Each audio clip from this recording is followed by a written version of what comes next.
கரூர்ல தமிழக வெற்றி கழக தலைவர் விஜயோட பிரச்சார கூட்டத்துல நெரிசல்ல சிக்கி கிட்டத்தட்ட 40 பேர் உயிரிழந்த சம்பவம் மிகப்பெரிய ஒரு அதிர்ச்சியை ஏற்படுத்தியிருக்கு. இந்த பலி எண்ணிக்கை இந்த அளவுக்கு உயர்ந்ததுக்கு யார் காரணம்? பொதுமக்கள் பலியானதற்கு, தாவேகா தொண்டர்கள் பலியானதற்கு யார் காரணம் அப்படிங்கிற ஒரு கேள்வி எல்லார்ட்டையுமே இருக்கு. இந்த சம்பவத்துக்கு முழுக்க முழுக்க விஜயும் அவரது ஆதரவாளர்கள், தொண்டர்கள், ரசிகர்கள் மட்டும்தான் காரணம் ஒழிய வேறு யாருமே காரணம் இல்லை அப்படிங்கிறதா உண்மை. ஏன் இது இந்த விஷயத்த நான் சொன்னா உடனே என்னைய திமுக சொம்பு, திமுக ஊபி, 200 ரூபா வாங்கிட்டு பேசுறேன் அப்படின்னு பல்வேறு விமர்சனங்கள் வரும், கண்டிப்பா வரும். ஆனா விஜயோட தவறு என்ன, அவரோட ரசிகர்களோட தவறு என்னங்கிறத நான் பட்டியலிடுறேன். அதை பார்த்துட்டு நான் திமுக சொம்பா இல்ல நடுநிலையா இந்த கருத்துக்களை சொல்றேனா அப்படிங்கறது நீங்க சொல்லுங்க. முதல்ல விஜய் பரப்புரை நிகழ்ச்சிகளுக்கு காவல்துறை கட்டுப்பாடுகளை விதித்த போது அது அரசியல் ரீதியா பழிவாங்குற நடவடிக்கை அப்படின்னு சித்தரிச்சாரு விஜய். பல்வேறு அரசியல் கட்சி தலைவர்கள், குறிப்பா பாத்தீங்கன்னா திருமாவளவன் சொன்னாரு, சீமான் சொன்னாரு, மற்ற பல்வேறு அரசியல் கட்சி தலைவர்களும் இந்த விஷயத்த சொன்னாங்க. குறிப்பா திருமாவளவன் என்ன சொன்னாருன்னா, திமுக கூட்டணியில தான் நான் இருக்கிறேன், அப்படி இருந்தாலுமே விஜய்க்கு என்னென்ன கட்டுப்பாடுகள்லாம் விதிக்கிறாங்களோ அதே கட்டுப்பாடுகள் எனக்கு விதிக்கிறாங்க, அது இயல்பான ஒரு விஷயம் தான் அப்படின்னு சொல்லி சொன்னாரு.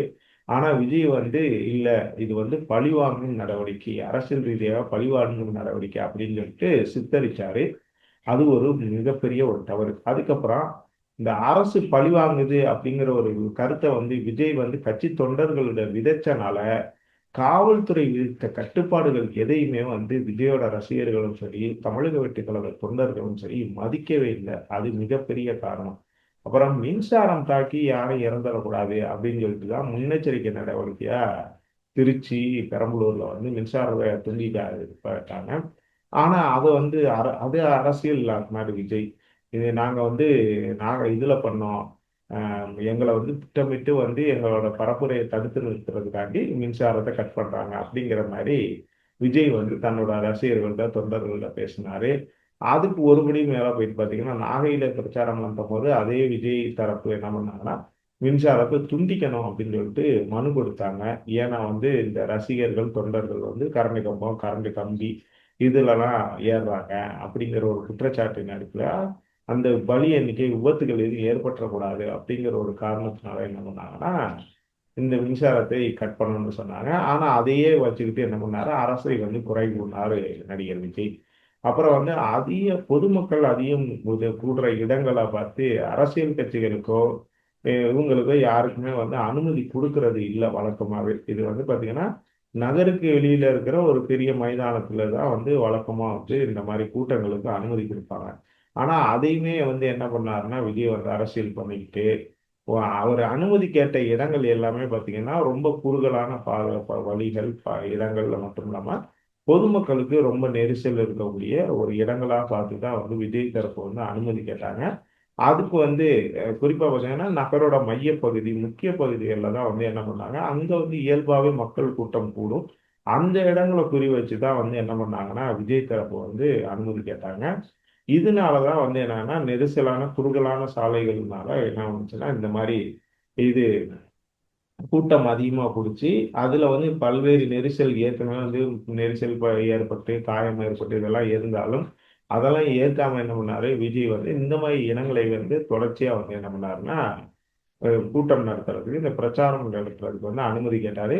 காவல்துறை அதுக்கு அனுமதி மறுத்தாங்கன்னா உடனே அதுக்கும் குற்றச்சாட்டி அரசியல் ரீதியா பழிவாங்குற நடவடிக்கை அப்படிங்கிற மாதிரி விஜய் தரப்பு பேச ஆரம்பிச்சாங்க. அது மட்டும் இல்லாம இந்த கரண்ட் கம்பிகள்ல ஏறுறது, கம்பங்கள்ல ஏறுறது, டிரான்ஸ்பார்மர்ல ஏறுறது, இந்த தடுப்பு வேலிகளை உடைச்சிக்கிட்டு அதுல ஏறுறது, பக்கத்துல இருக்க பில்டிங்கோட மாடிகள்ல ஏறுறது, மரங்கள்ல ஏறுறது, கூரைகள்ல ஏறுறது, இப்படி தொண்டர்கள் கட்டுப்பாடு இல்லாம நடந்துக்கிறாங்க அப்படிங்கிறத தெரிஞ்ச பிறகும் பிரம்மாண்டமானவர்களை பேனர்களை வைக்கிறதை ஊக்குவிச்சாரு விஜய். அதனால என்ன பண்ணாங்கன்னா அந்த சரிந்து விழுது ஆபத்து, அந்த பேனர்கள் சரிந்து விழுது ஆபத்து இருக்குதுன்னு தெரிஞ்சும் விஜய் அதை பத்தி கவலைப்படாம ரசிகர்களையோ, தொண்டர்களையோ, தமிழக வெற்றி கழக நிர்வாகிகளையோ அவர் எது கட்டுப்பாடுக்குமே விதிக்காம எந்த ஒரு எச்சரிக்கையுமே கொடுக்காம இருந்தாரு. அது மட்டும் இல்லாம எந்த கட்சி கூட்டம் நடத்தினாலும் அங்கு வர்ற தொண்டர்களுக்கு தண்ணீர், சிற்றுண்டி உள்ளிட்ட உணவுகளை வந்து ஏற்பாடு பண்ணி கொடுக்கறது வந்து அந்த கட்சியோட வழக்கம் தான். அதை வந்து அதை என்னன்னு பண்ணாங்கன்னா, இந்த மாதிரி வந்து கூடுற கூட்டங்கள் திமுகவோ அதிமுகவோ இல்லை வேற யாரோ வந்து கூட்டுற கூட்டங்கள்ல வந்து இந்த மாதிரி தண்ணீர் பாட்டிலு பிரியாணி இதெல்லாம் கொடுத்தா அதை வந்து கொச்சைப்படுத்தி பேசிட்டு என்ன பண்ண இவர் வந்து என்ன பண்ணாரு, கூட்டத்துல வந்து தண்ணி உணவு எதுவுமே இல்லாம பல மணி நேரம் வெயில்ல காக்க வச்சாரு. குறிப்பா பாத்தீங்கன்னா வெயில்ல காக்க வச்சாரு. இதனால வெயில்ல காத்திருந்து மயக்கம் அடைந்த தொண்டர்களுக்கு அந்த தமிழக வெற்றிக் கழக நிர்வாகிகள் மற்றும் விஜயோட ரசிகர்களுக்கு வந்து எந்த ஒரு ஏற்பாடையுமே தமிழக வெற்றிக் கழகம் செய்யாம அரசு வந்து தண்ணீர் உணவு ஏற்பாடை செய்யல அப்படின்னு சொல்லிட்டு குற்றஞ்சாட்டினது ரொம்ப ரொம்ப வேடிக்கையான விஷயம். நீங்க தான் கூட்டம் நடத்துறீங்க, நீங்க தான் அந்த விஷயங்களை பண்ணணும் அப்படிங்கிற விஷயம் கூட தெரியாம அரசு வந்து தண்ணீர் ஏற்பாடு பண்ணணும், அரசு வந்து உணவு கொடுக்கணும் அப்படிங்கிற ஒரு விஷயங்கள் எல்லாம் வந்து விஜயோட தரப்பு பேசுனதுங்கன்னா முட்டாள்தனத்திலும் முட்டாள்தனங்கிறத தவிர வேற எதுவுமே இல்லை.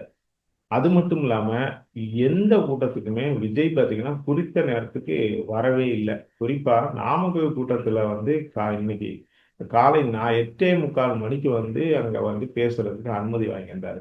ஆனா சென்னையில இருந்து அவர் கிளம்புனதே காலையில 8:45க்கு தான் கிளம்புனாரு. அதாவது நாமக்கல்ல 8:45க்கு பேச போறேன்னு அனுமதி வாங்கிட்டு சென்னையில அவர் கிளம்புனது 8:45க்கு தான். சென்னையில இருந்து தனி விமானத்துல தான் வந்து வராரு. 7 மணி நேரம் தாமதமா வந்து தனி விமானத்தின் மூலமா வந்து 7 மணி நேரம் தாமதமா வந்தார்.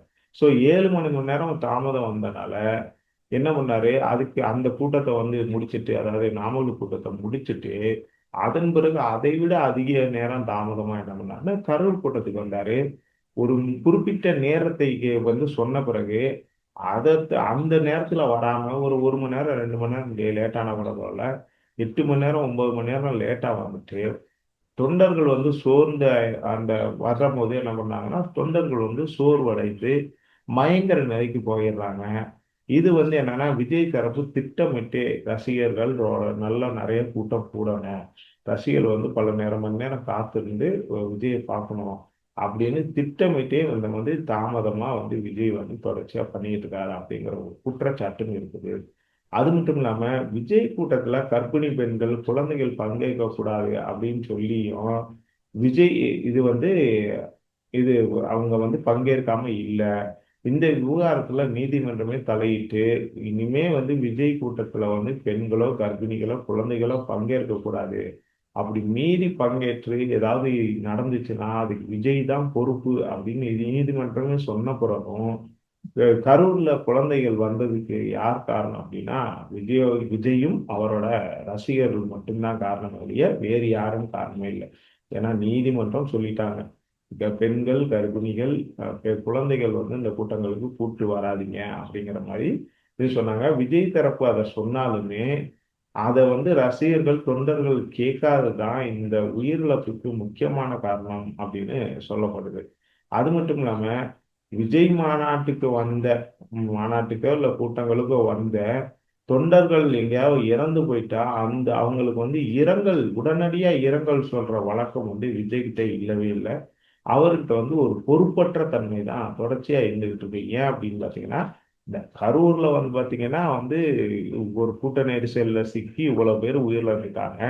உடனே வந்து இந்த பிரச்சனையை கேள்விப்பட்ட உடனே தனி விமானத்துல ஏறி சென்னைக்கு போயிட்டாருங்க உடைய விஜய்.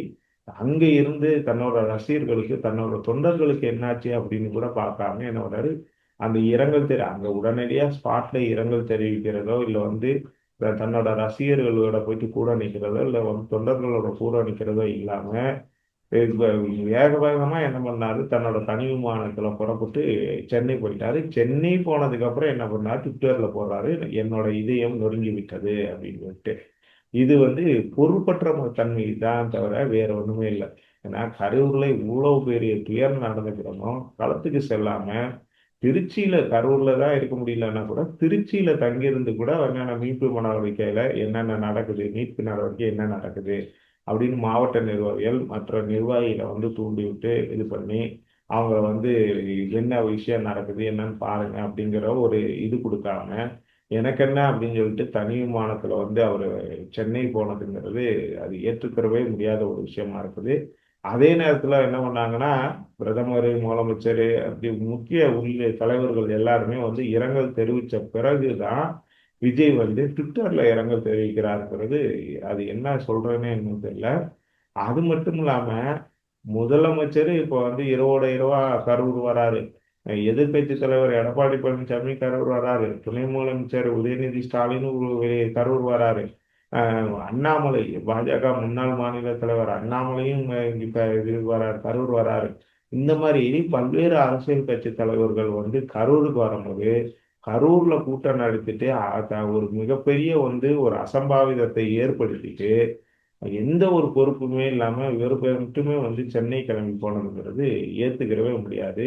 இதுதான் வந்து பாத்தீங்கன்னா மற்ற மக்கள் தலைவர்களுக்கும் கள அரசியல் தெரியாத சினிமா நடிகருக்கும் உள்ள வித்தியாசம் அப்படின்னு பல்வேறு தரப்பினரும் சொல்றாங்க. இந்த விஷயங்களை அலசி ஆராய்ஞ்சு நீங்க சொல்லுங்க. இந்த இதுக்கு வந்து யார் காரணம் அப்படிங்கிறத நீங்களே வந்து ஒரு முடிவுக்கு வாங்க. இந்த கரூர்ல நடந்த இந்த அசம்பாவித சம்பவத்துக்கு யார் காரணம்? அரசு காரணமா? இல்ல வந்து வேற யாரும் காரணமா? இல்ல விஜயும் அவரோட ரசிகர்கள் மட்டும்தான் காரணமா? அப்படிங்கிற நீங்களே ஒரு முடிவுக்கு வாங்க. குறிப்பா பாத்தீங்கன்னா இன்னொன்னு, இந்த கூட்ட நெரிசல்ல சிக்கி உயிரிழந்தவங்களுக்கு வந்து 10 லட்சம் ரூபாய் வந்து அனுமதிச்சிருக்காரு இவர். நிவாரண தொகை வந்து முதலமைச்சர் மு.க. ஸ்டாலின் அறிவிச்சிருக்காரு. அதுலயுமே ஒரு சர்ச்சையை வந்து பல்வேறு தரப்பினரை ஏற்படுத்திட்டாங்க. ஏன்னா இதே விஜய் ரசிகர்களும் தொண்டர்களும் பார்த்தீங்கன்னா இந்த கள்ளச்சாராயம் குடிச்சு வந்து உயிரிழந்த குடும்பங்களுக்கு 10 லட்சம் ரூபாய் கொடுத்த போது என்ன ஒரு விஷயத்த சொன்னாங்க அப்படின்னா, நியாயமா சொன்னாங்க அந்த விஷயத்துல. அவங்க திமிர் எடுத்து போயிட்டு கள்ளச்சாராயம் குடிச்சவங்களுக்கு எதுக்கு நீங்க 10 லட்சம் ரூபாய் கொடுக்குறீங்க அப்படின்னு சொல்லிட்டு நாம் தமிழர் கட்சி சார்பாகவும் குற்றச்சாட்டு வச்சாங்க. அதே மாதிரி வந்து தமிழக வெற்றி கழக தரப்புல இருந்து பல்வேறு குற்றச்சாட்டுகள் வச்சாங்க. அதே தான் இப்பொழுது வந்து தமிழக வெற்றி கழகத்தை நோக்கி அந்த கேள்விக்கு நீதிமன்றம் சொல்லி, விஜய் தரப்பு சொல்லி, விஜயோட நிர்வாகிகள் சொல்லி, எல்லாரும் சொல்லி திமிர எடுத்து போயிட்டு குழந்தைகளையும் பெண்களும் வந்து அந்த கூட்டத்துக்கு கூட்டிட்டு போயிட்டு இப்படி உயிரிழந்த இவ்வளவு பெரிய சம்பவம் நடந்ததுக்கு யார் காரணம்? அவங்க தான் காரணம். அப்ப அவங்களுக்கு ஏன் வந்து அந்த 10 லட்சம் ரூபாய் கொடுக்கணும்? நிவாரண தொகை வந்து எதுக்கு 10 லட்சம் ரூபாய் கொடுக்கணும்?